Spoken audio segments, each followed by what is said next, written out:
So as you can see, I kind of went a little crazy.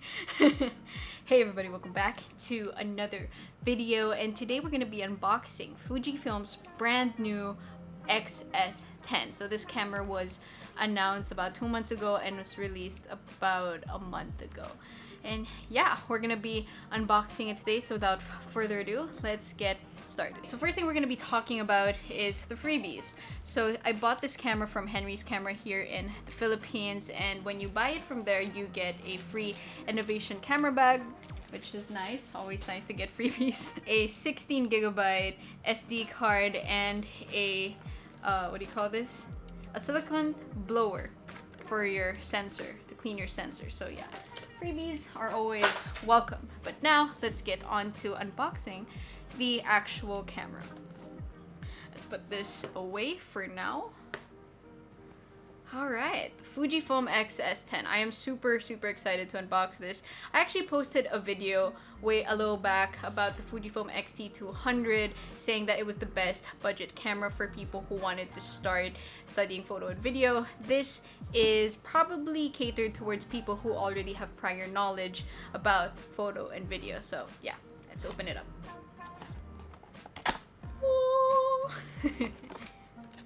Okay, so here we have paperwork. Here we have the actual camera. Alright. Here. Let's put this here for now. Put out all the boxes.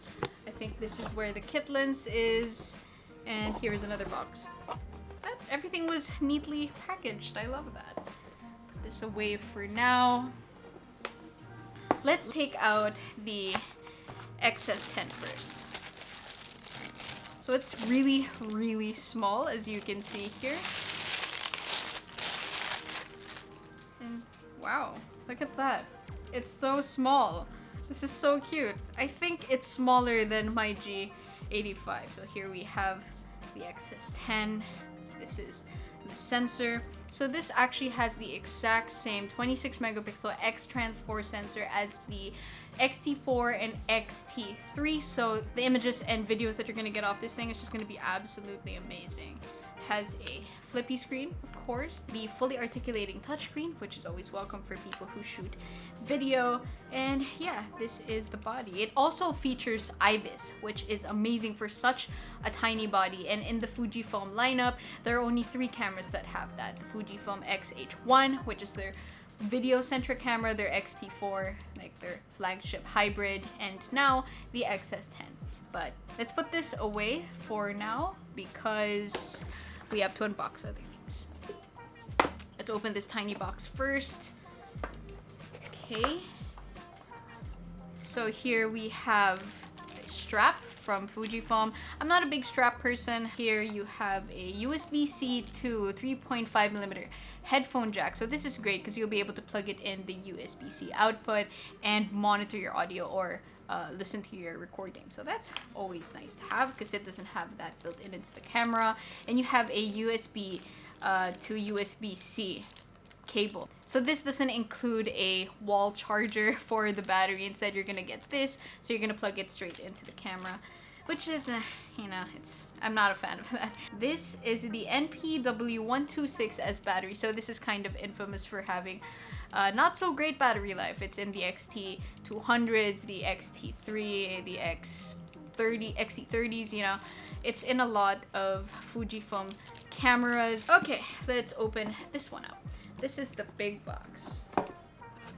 This one has the kit lens, I think. Here is the 18 to 55 f2.8 to f4. So it's a variable aperture. So here we have the kit lens. Has a nice weight to it. Feels really robust, very high quality. Has a filter thread. Yeah, 58 filter thread. That looks nice.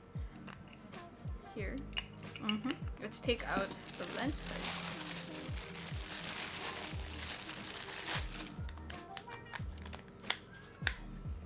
There we have it. Here is the 18 to 55 f2.8 to f4 kit lens. Feels really good in the hand. This focal length in full frame terms will probably be about 27 to 80.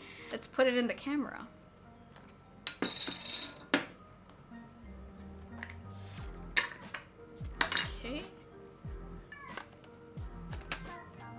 Ooh, that definitely had some force to it. So let's put in the battery as well. There we go.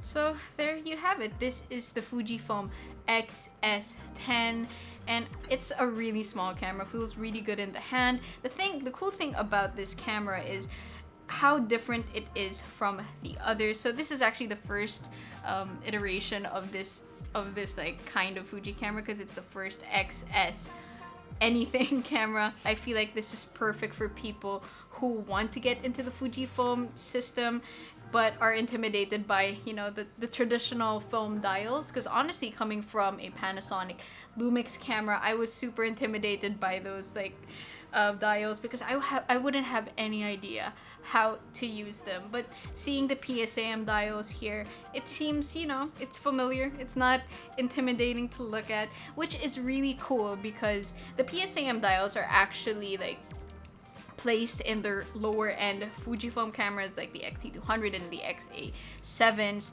So it's nice to see it here in a much more premium build. So yeah, let's unbox the other things. So I got 2 batteries already, because again, these things are infamous for having very little juice. So it comes in these adorable plastic looking things. I'm not even sure if it's plastic, but yeah, it looks really nice. Something that you can actually reuse. And next up is a lens. So I already got a lens. This is a 23 f2 weather resistant lens. Let's open her up. What's this? Oh, it's a microfiber cloth with a Fujifilm logo. I love that. That looks so cool. So here is the lens. There she is. This is such a small lens. This is equivalent to like the 35 in full frame. Oh. So this is the 23mm. Looks really good. It has a aperture ring. Can you hear that? Very nice. Very snappy, but very smooth at the same time. That's really nice. So again, here we have the Fuji X-S10.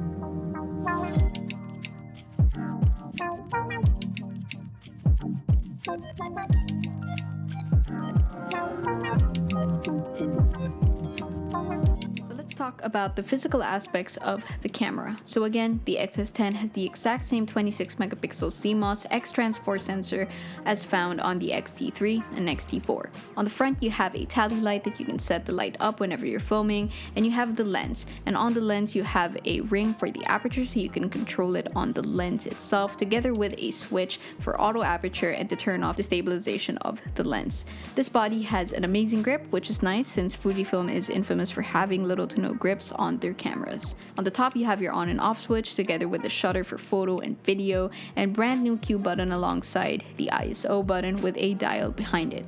The camera's main design point is the PSAM dials with up to 4 custom dial options. On the other side, you have a dial dedicated to the 18 film simulations, and next to that is the trigger for the built-in flash. On the left side, you have a 3.5mm mic input on the top, and under that you have a door that will give you access to the USB-C port and micro HDMI. On the back, you have a very similar design to the X-T200. You have an EVF, buttons for autofocus and playback, there's a rear tally light that'll indicate whether or not you're charging, a joystick, and the 3-inch touchscreen. And on the bottom, you have your quarter 20 thread and the battery slot together with a single SD card slot.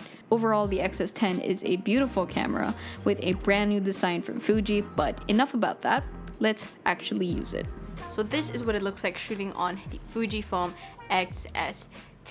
And yeah, I have my typical setup here. I have the kit lens at 18mm wide open at f2.8, so it should have some bokeh in the background, and I'm shooting this in full HD 23.98 frames per second at 100 megabits. My ISO is at 640, my shutter speed is at 1/50th of a second, and I am in the Provia standard film simulation, so I just wanted to show you guys what it looks off like right off the bat. These are very basic video settings, so if you guys were wondering what this would look like in like a studio setup or just at home talking to the camera, this is what it could look like. I really didn't want to end the video without having sample footage. So when I was looking for a camera to buy, it had to be a significant upgrade from my G85, and for the longest time I was eyeing the X-T4, but Fujifilm announced the X-S10 and it pretty much had everything that I wanted in a camera, one of those things being a great stills camera. The Lumix G85 is a fantastic camera for video, but it didn't really do well for stills, and we all know that Fujifilm is an amazing brand for photography.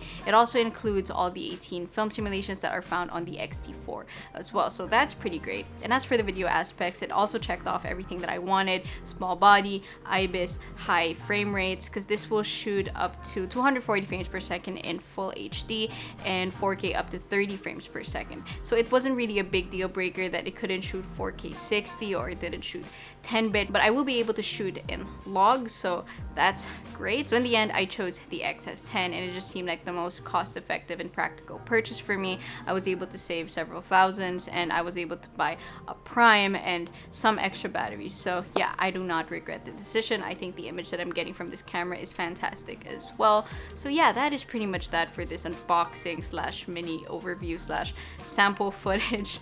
I will be making a video that goes deeper into the photo and video aspects of this camera, so stay tuned for that. But yeah, that is pretty much that for this video. Hopefully you guys enjoyed, and I will see you in the next one.